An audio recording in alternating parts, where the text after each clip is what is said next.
Night by Elie Wiesel, Chapter 8.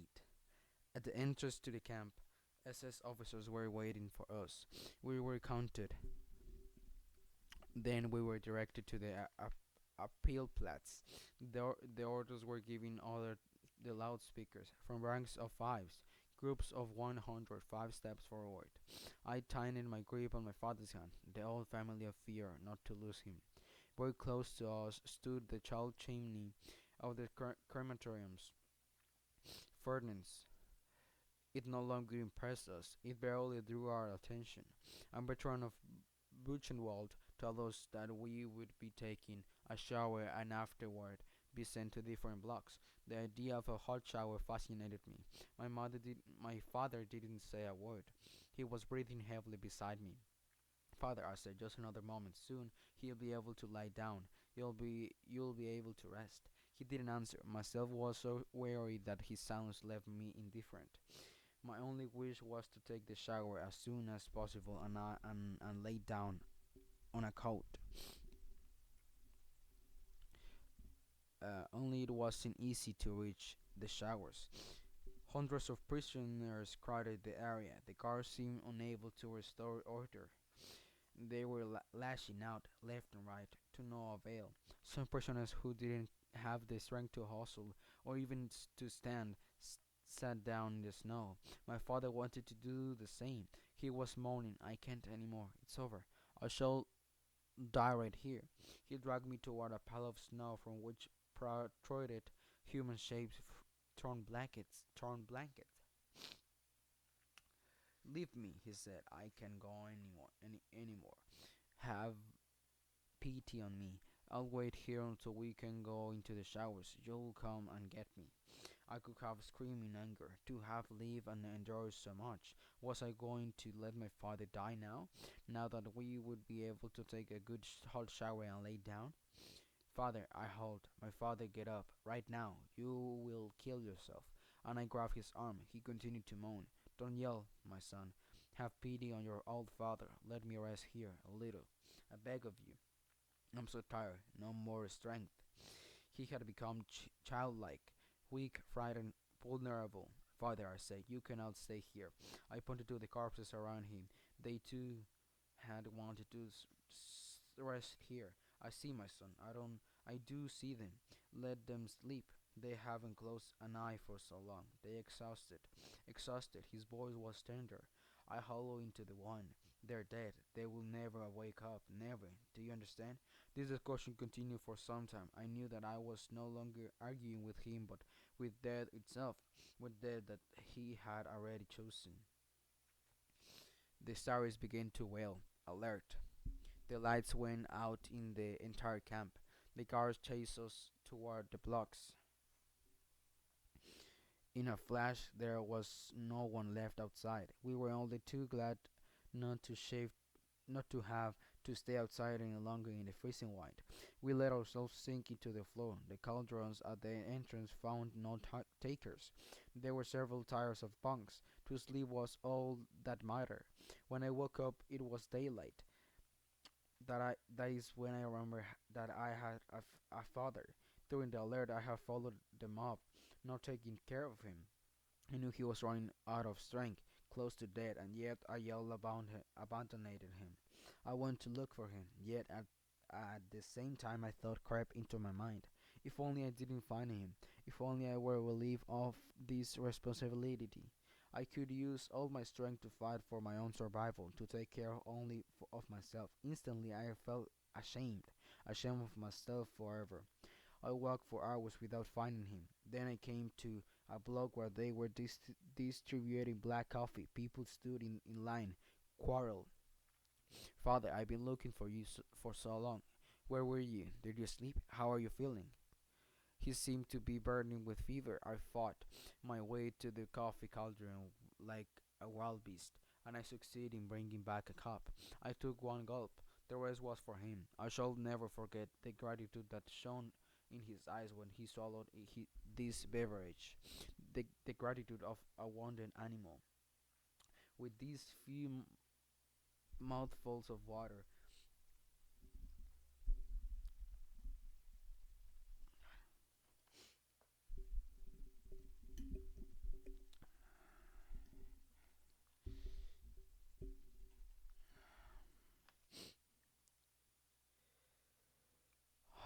Probably giving him more satisfaction than during my entire childhood.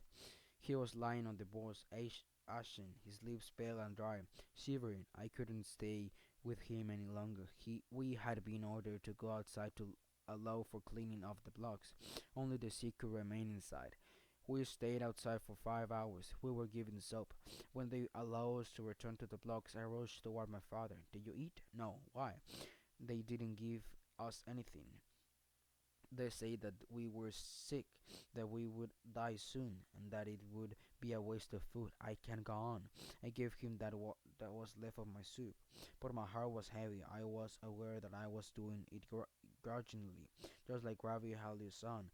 I had not passed the test. Every day my father was getting weaker. His eyes were watery, in his face the color of dead leaves. On the third day after we arrived in Buchenwald, everybody had to go to the showers, even the sick, who were instructed to go last. When he returned from the showers, we had to wait outside a long time. The cleaning of the blocks had not been completed. From afar, I saw my father and ran to meet him. He went by me like a shadow, passing me without stopping, without a glance. I called to him. He did not turn around. I ran after him. Father, where are you running? He looked at me for a moment, and his gaze was distant, otherworldly, the face of a stranger. It lasted only a moment, and then he ran away, suffering from dysentery. My father was prostrate on his cot, with another 5 sick inmates nearby. I was next to him, watching him. I no longer dared to live that he could still elude death. I did all I could to give him hope. All of a sudden he sat up and placed his feverish lips against my ear. Elie, sir, I must tell you where I buried the gold and silver, in the cellar, you know. And he began talking faster and faster, afraid of running out of time before he could tell me everything. I tried to tell him that it was not over yet, that we would be going from home together, but he no longer wanted to listen to me. He could no longer listen to me. He was worn out. Saliva mixed with blood was trickling from his lips. He had closed his eyes. He was gasping more than breathing. For a ration of bread, I was able to exchange cots to be next to my father. When the doctor arrived in the afternoon, I went to tell him that my father was very ill. Bring him here. I explained that he could not stand up, but the doctor would not listen, and so, with great difficulty, I brought my father to him. He stared at him, then asked curtly, "What do you want?" "My father is sick," I answered in his place. "Dysentery." "That's not my business. I'm a surgeon." "Go on, make room for the others." My protests were in vain. "I can go on, my son. Take me back to my bunk." I took him back and helped him lay down. He was shivering. "Try to get some sleep, father." Tried to fall asleep. His breathing was labored. His eyes were closed, but I was convinced that he was seeing everything, that he was seeing the truth in all things. Another doctor came to the block. My father refused to get up. He knew that would be one of it would be of no use. In fact, the doctor had come only to finish off the patients. I listened to him shouting at them that they were lazy, good for nothings who only wanted to stay in bed. I considered jumping him, strangle him, but I had neither the courage nor the strength. I was riveted to my father's agony. My hands were aching. I was clenching them so hard to strangle the doctor and the others, to set the whole world on fire, my father's murderers. But even the cry stuck on my throat. On my return from the bread distribution, I found my father crying like a child. "My son, they are beating me." "Who?" I thought he was delirious. "Him, the Frenchman, and the Pole. They beat me." One more stab to the heart, one more reason to hate, one less reason to live. "Eliezer, tell me not to beat me. I haven't done anything. Why are they beating me?" I began to insult his neighbors. They mocked me. I promised them bread, soap. They laughed. Then they got angry. They could not stand my father any longer, they said, because he no longer was able to drag himself outside to relieve himself. The following day, he complained that they had taken his ration of bread. While you were asleep? No, I wasn't asleep. They threw themselves on me. They snatched it from me, my bread, and they beat me again. I can go on, my son. Give me some water. I knew that he must not drink, but he pleaded with me so long that I gave in. Water was the worst poison for him, but what else could I do for him? With or without water, it would be over soon anyway. You at least have pity on me. Have pity on him. His only son. I went by like that. Is this your father? Asked the Blocklets. Yes, he is very sick. The doctor won't do anything for him. He looked me straight in the eye. The doctor cannot do anything more for him, and neither can you. He placed his big hairy hand on my shoulder and added, listen to me, kid. Don't forget that you are in concentration camp. In this place it is every man for himself, and you cannot think of others, not even your father. In this place there is no such a thing as father, brother, friend. Each of us lives and dies alone. Let me give you good advice. Stop giving your ration of bread and soap to your old father. You cannot help him anymore, and you're hurting yourself. And you are hurting yourself. In fact, you should be getting his rations. I listened to him without interrupting. He was right, I thought, deep down not daring to admit it to myself.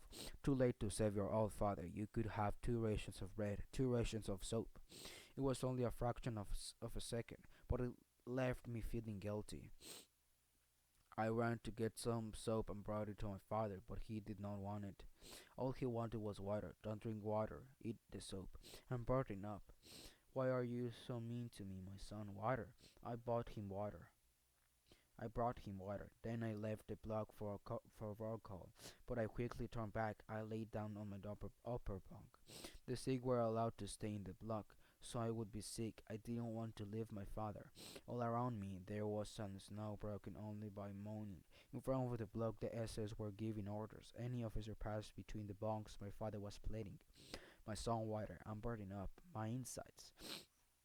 Silence over there, barked the officer. Elie, sir, continued my father. Water. The officers came closer and shouted to him to be silent, but my father did not hear. He continued to call me. The officer whirled his club and dealt him a violent blow to the head. I didn't move. I was afraid. My body was afraid of another blow, this time to my head. My father groaned once more. I heard, Elie, sir. I could see that he was still breathing in gasps. I didn't move. When I came down from my bunk after roll call, I could see his lips trembling. He was murmuring something. I remained more than an hour leaning over him, looking at him, etching his bloody, broken face into my mind. Then I had to go to sleep. I climbed into my bunk above my father, who was still alive. The day was January 28, 1945. I woke up at dawn on January 29. On my father's cot there lay another sick person. They must have taken him away from before daybreak and taken him to the crematorium. Perhaps he was still breathing. No prayers were said over his tomb. No candle lit in his memory. His last word had been my name. He had called out to me and I had not answered. I did not weep, and it pained me that I could not weep. But I was out of tears, and deep inside me, if I could have searched the recesses of my feeble conscience, I might have found something like free at last.